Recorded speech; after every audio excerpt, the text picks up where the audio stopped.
Guillaume, bonjour. Bonjour Virginie, bonjour à tous. On ouvre ce journal avec un nouveau drame lié au harcèlement scolaire. Un adolescent de 15 ans a mis fin à ses jours.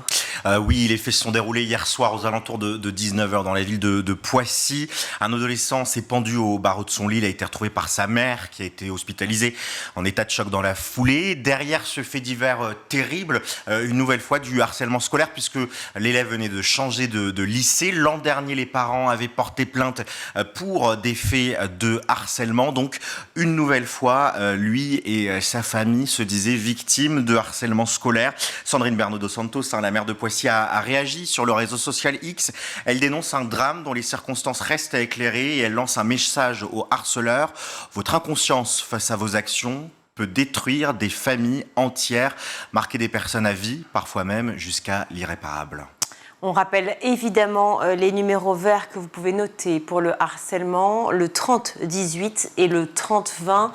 Nos pensées vont bien sûr à toute sa famille et à leurs proches pour ce terrible drame. On y reviendra avec nos deux invités dans quelques instants puisque nous consacrons notre émission au harcèlement scolaire. On poursuit avec les suites de l'affaire des abayas. Après l'interdiction de la manifestation à Stein où les personnels du lycée Maurice Utrillo se mobilisent contre l'interdiction justement de l'abaya. Oui, enseignants et membres du personnel du lycée dénoncent, je cite, une politique qu'ils qualifient d'islamophobe du gouvernement. Voilà ce qu'on peut lire dans un communiqué de ces personnels du lycée Maurice Utrillo. Nous n'avons pas à faire la police du vêtement. Nous refusons de stigmatiser les élèves qui portent une abaya ou un camis. Au fond, pour eux, c'est un peu l'abaya qui cache la forêt de l'éducation. Ils écrivent ainsi: la polémique lancée par le gouvernement sur les abayas et sur les camis cherche à cacher les attaques qui sont faites contre le système public d'éducation, en particulier la baisse drastique de moyens. Ils dénoncent également le manque de moyens au sein de leur établissement pour faire cours convenablement. C'est l'une des premières réactions assez vigoureuses de personnels éducatifs face à cette décision de l'interdiction de l'abaya. Et dans ce cadre, Guillaume, il y a un avocat qui annonce une plainte va être déposée pour discrimination en raison de l'apparence religieuse par une famille. L'affaire se passe à Lyon, dans un lycée là aussi. C'est une jeune fille qui aurait été exclue de cours à cause de sa tenue. Je vous propose de découvrir en image cette tenue. Alors, elle portait un kimono, en dessous un jean, un t-shirt. C'est une photo qui a été diffusée par son avocat, maître Nabil Boudi. Et donc, on voit ce kimono par-dessus un jean. Voilà ce que dit l'avocat. Ce cas de figure illustre les dérives, ce sont les propos de l'avocat, dangereuses que l'on pouvait légitimement attendre des récentes consignes données par le ministre de l'Éducation nationale à son administration. Voilà pour les propos du ministre. Alors, Guillaume, vous avez contacté justement le rectorat et en exclusivité pour School TV, vous avez la réponse concernant cette affaire. Effectivement, l'avocat dénonçait, je cite, une exclusion de cours de la part de l'établissement en raison de cette tenue. Le rectorat, tempère. Il n'y a pas eu d'exclusion de cours, mais cet élève n'a pas été exclu du lycée. Voilà le communiqué du rectorat. Le chef d'établissement a simplement suivi les instructions de la note du ministère. Alors, le rectorat place le cadre. L'élève a effectivement été reçue par le chef d'établissement pour entamer le dialogue. Elle est ensuite retournée chez elle dans la matinée pour se changer et elle est revenue dans l'après-midi.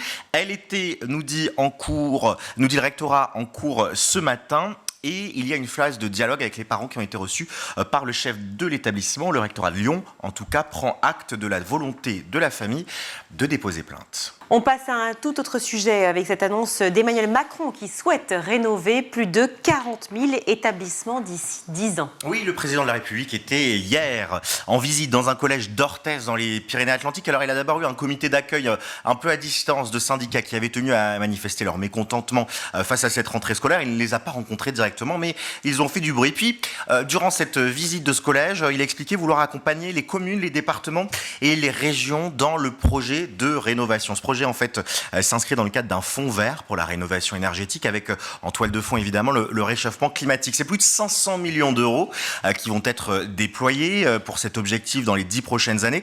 Trop peu pour certains experts qui estiment plutôt à 40 milliards le budget qu'il faudrait pour rénover entièrement les 40 000 établissements en question. L'objectif, en tout cas, du gouvernement, il est clair, réduire de 40% les consommations d'énergie des établissements d'ici 2030. Terminons sur une note un peu plus légère avec cette information que vous avez repérée pendant l'été. Une forêt du Kwakubé a fait son apparition sur Google, je lis bien. Oui, la forêt du Kwakubé, désolé, je ne pouvais pas passer à côté de cette information qui a refait mon été. Tout se passe dans le petit village de Colly-Saint-Amand. C'est en Dordogne, ça fleure bon voilà, la végétation, la nature. Et ces dernières semaines, la fréquentation du village a subitement augmenté. C'est en tout cas ce que nous rapportent les équipes de France Bleu Périgord. Et pourquoi cette augmentation de fréquentation? Eh bien parce qu'un petit plaisantin qui habite dans le village a décidé de renommer le terrain boisé de son père la forêt du Kwakubé. Résultat, 58 000 personnes ont fait la recherche sur Google Maps et ont découvert cette forêt du Kwakubé, sans doute un peu plus depuis que l'article est sorti, c'était durant le mois d'août. Ce boom de fréquentation, s'il peut faire sourire, s'il est plutôt anecdotique, eh ben, il fait pas que des heureux au sein du village. Regardez ce que dit un riverain à France Bleu Périgord. J'ai plein de gens qui débarquent chez moi parce qu'il a mis mon adresse. Ça devient un peu pénible. Tous les jours, il y a des camping-cars qui se garent dans mes pruniers. Voilà, une petite escapade peut-être dans la forêt du Kwakubé. Oui, il fallait que forcément vous me donniez cette information. Crucial. Oui, bah oui, Kwakubique que vous êtes. Merci beaucoup, Guillaume.